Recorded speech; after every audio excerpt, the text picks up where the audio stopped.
Buen día, nosotros somos el equipo número 2, está conformado por Aguilar Ontiveros, Carlos Gabriel, Hernández Hermosillo, Claudia Elizabeth y su servidor Rubio Samaniego Guillermo Arturo. Estamos hoy con la materia de bioquímica estructural impartida por el doctor Eduardo Armienta Aldama. Somos de la carrera químico farmacéutico biólogo del grupo 2.7 y hoy vamos a hablarles del padecimiento sarcoma de Ewing. Iniciaremos con la historia del padecimiento. Este sarcoma fue descrito por el histopatólogo norteamericano James Stephen Ewing. Nació en la ciudad de Pittsburgh el 25 de diciembre de 1866. En 1920 publicó su primer trabajo sobre un nuevo tipo de osteosarcoma maligno que denominó inicialmente como mieloma endotelial y que posteriormente alcanzaría el nombre de sarcoma de Ewing. Fue un eminente patólogo, oncólogo y hematólogo. Falleció el 16 de mayo de 1943 en la ciudad de Nueva York a la edad de 76 años a consecuencia de un cáncer de vejiga. Epidemiología o incidencia. Se reporta una incidencia anual de 2,73 casos por cada millón de habitantes en el mundo. Afecta a los niños, adolescentes, adultos jóvenes. El 90% ocurren en las 2 primeras décadas. La media de edad se encuentra entre los 13 y 19 años, con un pico de incidencia entre los 5 y los 13 años. En Europa se encuentra en 5 de cada 100.000 habitantes por año. Es la cuarta neoplasia ósea primaria, pero la segunda, después del osteosarcoma, en menores de 25 años, y la primera en menores de 10 años. El 75% de los sarcomas de Ewing se hallan localizados al momento de un diagnóstico, y entre 25 y 30% debuta con metástasis, más frecuente en el pulmón y hueso. El índice de recurrencia a los 10 años es de 9,4 y a los 20 años alcanza el 13%. La supervivencia es del 25%. A los 25 años después del diagnóstico, las neoplasias malignas subsecuentes aparecen en el 9% de los sobrevivientes. Riesgo de cáncer secundario, cáncer de tiroides, de mama y otros sarcomas aumenta como consecuencia de la radioterapia. Bioquímicas y moleculares de las neoplasias. El proceso de la neoplasia es una consecuencia de modificaciones escalonadas en la función celular. Estos cambios fenotípicos confieren potencial proliferativo, invasivo y metastásico, características distintivas del cáncer. Se tiene la creencia generalizada, aunque no demostrada de manera concluyente, de que las modificaciones genéticas subyacentes en todas las aberraciones celulares y bioquímicas responsables de un fenotipo maligno se han identificado una cantidad cada vez mayor de cambios genéticos y celulares, ambos in vivo a partir de tumores primarios en los pacientes, así como in vitro a partir de líneas celulares cancerosas establecidas que crecen en cultivos tisulares. Algunos de estos cambios son específicos de cierto tipo de tumor o de un comportamiento particular, como una proliferación rápida o gran potencial metastásico. Algunas veces es posible inferir y después demostrar en experimentos que un cambio genético determinado da lugar directa o indirectamente a cierto fenotipo. Cambios genéticos y cáncer. El cáncer es una enfermedad genética, es decir, el cáncer es causado por ciertos cambios en los genes que controlan la forma de cómo funcionan nuestras células, especialmente la forma como crecen y se dividen. Los genes llevan las instrucciones para producir proteínas, las cuales hacen mucho del trabajo de nuestras células. Ciertos cambios genéticos pueden causar que las células evadan los controles normales de crecimiento y se hagan cancerosas. Por ejemplo, algunos cambios genéticos que causan el cáncer aumentan la producción de una proteína que hace que crezcan las células. Otros resultan en la producción de una forma desfigurada de una proteína, por lo tanto no funcional, que normalmente repararía el daño celular. Los cambios genéticos que fomentan el cáncer pueden heredarse de nuestros padres si los cambios están presentes en las células germinativas, que son las células reproductoras del cuerpo, óvulos y espermatozoides. Este tipo de cambios, denominados cambios en la estripe germinal, se encuentran en cada una de las células de la descendencia. Los cambios genéticos causantes del cáncer pueden también adquirirse durante la vida de una persona. como resultado de errores del ADN, que ocurren al dividirse las células, o por exposición a sustancias cancerigénicas que añaden al ADN, como ciertas sustancias químicas en el humo del tabaco o la radiación, como los rayos ultravioleta del sol. Los cambios genéticos que ocurren después de la concepción se llaman cambios somáticos o adquiridos. Cambios celulares en la neoplasia. En la neoplasia, los cambios funcional y morfológico acompañan a los cambios molecular y bioquímico a nivel celular y tisular. Estas anormalidades son tan diversas que van desde la normalidad a las células preinvasoras hasta las células francamente malignas e invasoras. Con el crecimiento normal y la capacidad invasora de las células malignas, también rompe la arquitectura tisular, lo que causa invasión normal en el sitio origen del tumor y en los sitios de las metástasis distantes. En ambos lugares, las células tumorales pueden proliferar de manera normal y romper a las fronteras tisulares, como la membrana basal, en el caso de las neoplasias epiteliales. Sarcomas. Los sarcomas consisten en una familia de neoplasias mesenquimatosas, cuya apariencia morfológica y distribución anatómica reflejan los elementos mesenquimatosos tempranos de los cuales derivan. Se originan en las estructuras compuestas con el tipo de célula mesenquimatosa, o en los sitios donde las células remanentes finalmente se detienen en la vía de la migración tisular temprana. En los niños se representan algunos de los sarcomas con poca madurez, que se asemejan a las células más primitivas, ya que este grupo celular por lo general se divide más rápido. Los sarcomas incluyen el rhabdomyosarcoma y el osteosarcoma, que son menos frecuentes en adultos. La apariencia morfológica de los sarcomas no incluye cambios perceptibles en la arquitectura, ya que la polaridad celular y la formación glandular no tienen lugar en las células mesenquimatosas maduras, normales como el músculo y el cartílago. El grado del tumor lo determinan el pleomorfismo nuclear y la velocidad mitótica, y el grado mayor se relaciona con mayor propensión a la invasión de las estructuras locales distantes y menor sobrevivencia. Las sarcomas también tienden a retener a la apariencia celular de la original y el repertorio de las proteínas expresadas por esta. Dentro de los osteosarcomas se pueden formar una matriz ósea de calcio y fósforo. Es de la familia del sarcoma de Ewing.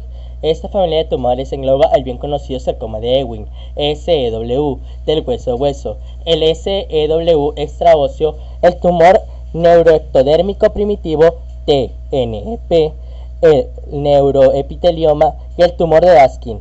De ellos, el SEW y el TNEP son los más frecuentes. Representan del 6 a 10% de todos los tumores primarios del hueso y siguen al osteosarcoma como segundo tumor óseo más habitual en la infancia. Las características que unifican la familia de tumores de sarcoma de Ewing son un origen nervioso común y la presencia de translocaciones cromosómicas que provocan la fusión del gen EWS situado en 22q12 con un miembro en la familia de factores de transcripción ETS, en especial FLI, en 11q24 y ERG, en 21q22.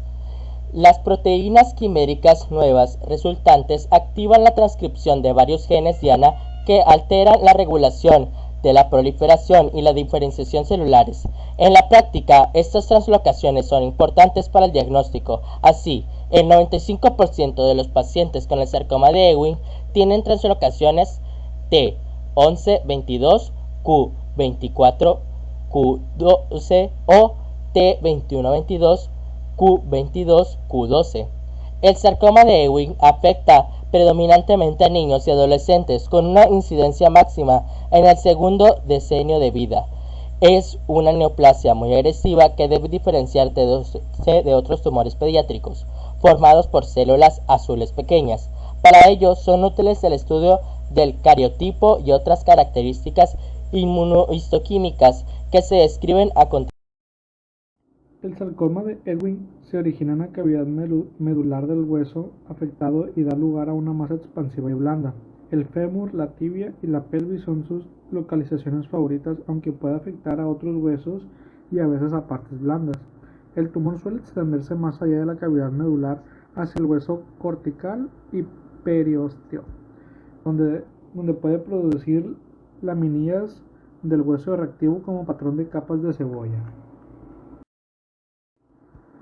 Anatomía patológica. Macroscópicamente tiene aspecto de una masa friable fluida que en ocasiones parece pus. La masa presenta un color blanco grisáceo, brillante y translúcido que puede tener consistencias líquidas y aparecen abundantes zonas de necrosis, hemorragias y cavidades. Las causas. Los métodos saben que el sarcoma de Ewing comienza cuando una célula desarrolla cambios en su ADN. El ADN de una célula contiene las instrucciones que le dicen a la célula qué hacer. Los cambios le dicen a la célula que se multiplique rápidamente y siga viviendo cuando las células sanas normalmente morirían. Manifestaciones clínicas. El sarcoma de Ewing se manifiesta clásicamente con dolor, a menudo acompañado de inflamación local. La fiebre es bastante frecuente, por lo que inicialmente suele sospecharse de una lesión inflamatoria. El diagnóstico requiere la biopsia para demostrar las características morfológicas y citogenéticas del tumor. Por otro lado, es importante distinguir el sarcoma de Ewing de otros tumores de células azules pequeñas, dado cada tipo requiere un tratamiento diferente. Los avances requieren en su tratamiento mejoran de manera significativa el pronóstico de los pacientes con este sarcoma y en la actualidad la supervivencia a los 5 años a cerca del 75%. Aquí a continuación les presento un pequeño caso. Varón de 13 años, mestizo naturalmente o Huanco, Perú, que acudió a consulta con 2 tumores superficiales ubicados en el vértex. El más grande de 3,5 centímetros de diámetro. El tono de piel del paciente tenía una depresión en el centro por haber sido punzada con anterioridad y la segunda de 2 centímetros. El diámetro de color erimético violáceo, de consistencia gelatinosa, ligeramente móviles y dolorosos a la palpación, con rápidos aumentos de volumen en 4 meses.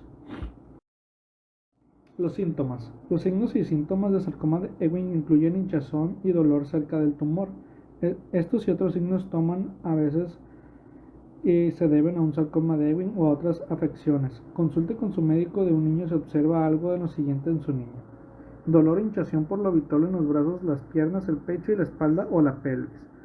Una masa que quizá pueda sentirse blanda y caliente en los brazos, piernas, pecho y pelvis. Y fiebre sin razón conocida, y que el hueso se quiebre sin razón conocida. Diagnóstico. Para diagnosticar el sarcoma de Ewing se realiza a través de una biopsia. Durante una biopsia se muestran muestras de tejido para que un patólogo pueda observarlas al microscopio y verificar si hay signos de cáncer. Resulta útil que la biopsia se realice en el mismo centro donde se administra el tratamiento. Para esto tenemos varios tipos de biopsia, que sería una biopsia con aguja, la cual es una extracción de tejido mediante una aguja. Se realiza si es posible extraer muestra de tejido suficiente grandes para examinar. Biopsia por incisión, extracción de una muestra de tejido a través de la incisión de la piel. Biopsia por escisión, extracción completa de una masa o área del tejido que no tiene aspecto normal. Determinar el estado de la enfermedad. Para ayudar a diagnosticar el sarcoma de Ewing y determinar a qué distancia se diseminó el cáncer, se usan procedimientos para producir imágenes de los huesos y el tejido blando, así como las áreas cercanas. El proceso que se utiliza para verificar si las células cancerosas se diseminaron dentro de los huesos y los tejidos blandos o alrededor de estos o a otras partes del cuerpo se llama estratificación. Para planificar el tratamiento es importante saber si el cáncer se diseminó a otras partes del cuerpo. Para diagnosticar o estratificar el sarcoma de Ewing se usan las siguientes pruebas y procedimientos. Examen físico y antecedentes de salud. Examen del cuerpo para verificar los signos generales de salud, lo que incluye signos de enfermedad como masas o cualquier otra cosa que parezca anormal. También se toman los antecedentes médicos de las enfermedades y los tratamientos anteriores. Imágenes por resonancia magnética, IRM. procedimiento para el que se usa un imán, ondas de radio y una computadora a fin de crear una serie de imágenes detalladas de áreas internas del cuerpo, como el área donde se formó el tumor. Este procedimiento también se llama imágenes por resonancia magnética nuclear, IRMN. Tomografía por emisión de positrones, TEP. Procedimiento para encontrar células de tumores malignos en el cuerpo. Se inyecta en una vena una cantidad pequeña de glucosa, azúcar, radioactiva. El escáner de TEP rota alrededor del cuerpo y toma una imagen de los lugares del cuerpo que absorben la glucosa. Las células de tumores malignos tienen aspecto más brillante en la imagen porque son más activas y absorben más glucosa que las células normales. Gammagrafía ósea. Procedimiento para verificar si hay células en los huesos que se multiplican rápido, como las células cancerosas. Se inyecta una cantidad muy pequeña de material radioactivo en una vena y este recorre el torrente sanguíneo. El material radioactivo se acumula en los huesos con cáncer y se detecta con un escáner. Aspiración de la médula ósea y biopsia. Extracción de una muestra de médula ósea y un trozo pequeño de hueso mediante la introducción de una aguja hueca en el hueso de la cadera. Se extraen muestras de ambas caderas. Un patólogo observa las muestras de médula ósea y hueso al microscopio para verificar si el cáncer se diseminó.